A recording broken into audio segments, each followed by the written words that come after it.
Hi, my name is Salome. This is my vlog entry for week 3. The two films that we watched this week, The Cabinet of Dr. Caligari and Metropolis, both portray class in terms of a really clear delineation between two classes, one upper and one lower. Both of them use intellectual elitism to define the upper class, especially in terms of scientists and inventions.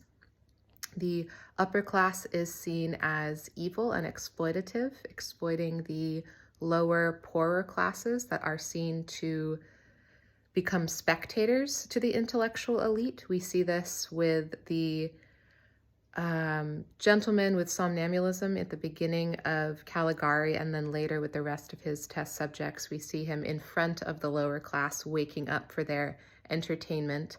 They are seen as asking him questions, asking him to predict their future. It's a very clear representation of the way that the upper class manipulates the lower class through spectacle. We see this in Metropolis as well.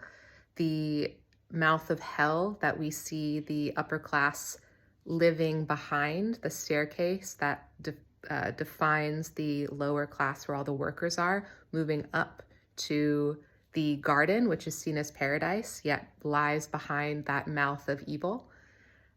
Both of them have really clear fascist overtones, even as Metropolis especially tries to distance itself from any kind of political agenda.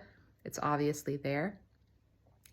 The way that they both use visuals, there are definitely similarities, especially in terms of light and shadow, very common in most black and white movies of the time, but particularly these two.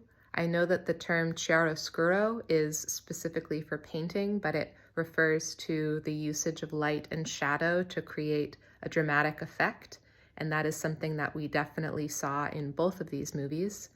Some key differences, at least in terms of visual effects, were in The Cabinet of Dr. Caligari. Most of it is painted set, and most of it is very close. Like, scenes are very close and intimate. There's an air of claustrophobia around everything, and mostly it's done in terms of color. Obviously, Metropolis is black and white, and Caligari, although it is black and white, they used a lot of color filters to influence the scenes and the tone of the scene.